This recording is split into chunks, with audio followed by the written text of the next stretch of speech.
देखिए class 12 chapter number 5 आज हम उठा रहे हैं continuity and differentiability. So continuity क्या होता है? पहले हम देखें left continuity. A function f is said to be a left continuous that is continuous from a left at x equal to c if and only if f is defined in c minus delta comma c। मगर यहाँ से open है, यहाँ से close है। So this is equal to x such that c minus delta is less than x less or equal to c। चूँकि यहाँ से ओपन है इसलिए हमने यहाँ लेस लिखा है, यहाँ से क्लोज्ड है, सो यहाँ लेस और equal to close means including with c for some delta positive and limit of x tending to c minus or x approaching to c minus fx equal to fc। ये left continuity होता है। उसके बाद है right continuity. Right continuity a function f is said to be continuous at x equal to c if and only if if means if and only if f is defined in c comma x plus del। यानी यहाँ से closed है, यहाँ से open है। So this is equal to x, चूँकि यहाँ से क्लोज है, हो गया c less or equal to x less than c plus del और c plus delta for some del positive and limit of x tending to c plus is f x is equal to f c. Thus, we have to remember that now fx is continuous at x equal to c when limit of x tending to c minus fx is equal to limit of x tending to c plus fx equal to fc. So, when we are required to find the continuity at a point, we can be written. This can be written as limit of h tending to 0 f of c minus h equal to limit of h tending to 0 f of c plus h equal to fc, where h is some neighborhood of c, and limit of x tending to c fx equal to fc. So उसके बाद है continuity of a set. A function f is said to be continuous on a set if and only if it is continuous in each of its set. So continuity of a function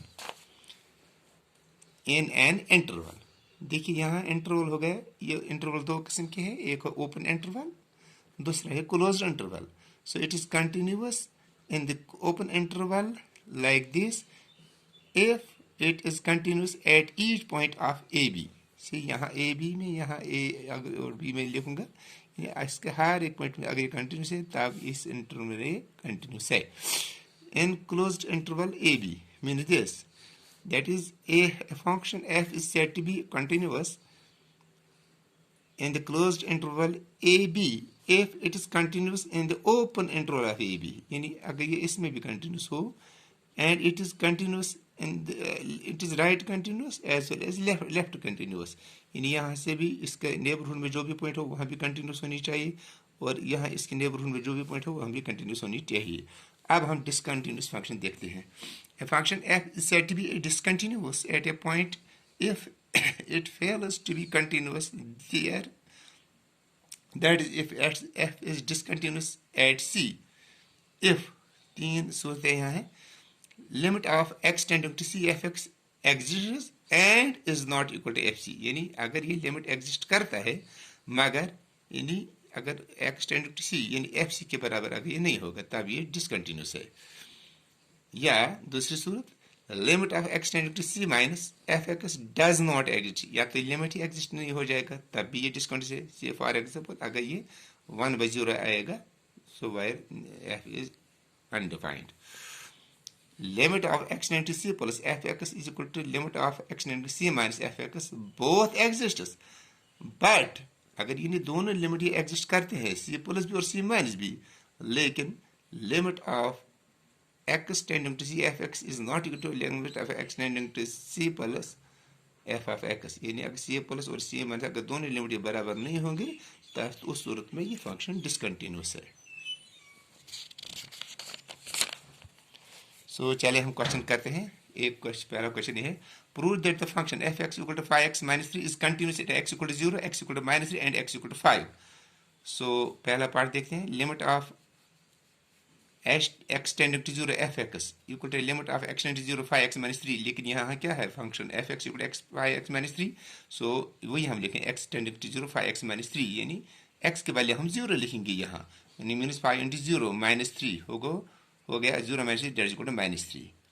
अब हम f0 देखते हैं, f0 मीनस 5 into 0 हो गया 0 minus 3 हो गया minus 3, therefore f is continuous at x equal to 0 because limit of f of x tending to 0 f of x is equal to f f of 0। अब दूसरा पार्ट देखिए, F x यानी हम इस पॉइंट में हमने देखा यहाँ कंटिन्यूस आ गई, अब हम एक्स इक्वल टू माइनस 3 में देखते हैं।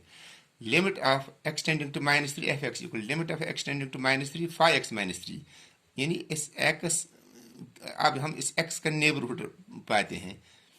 देखिए यहाँ एच टेंडिंग टू 0 5 ऑफ ये है ना एक्स, एक्स के पहले हम लिखेंगे माइनस 3, इसके दाएं बाएं जो है minus 3 plus h white h tending to 0, यानी हम यहाँ एक्स के पहले सीधा माइनस 3 लिखेंगे, लेकिन प्लस एच हम करते हैं because h tending to 0 minus 3, so this equal limit of h tending to 0, ये हो गया 5 3 15 माइनस 3 हो गया माइनस 50 माइनस 3 प्लस हो गया 5 इंटू एच हो गया 5h हो गया limit of h tending to 0 minus 15 minus 3 हो गया माइनस 18 प्लस 5h।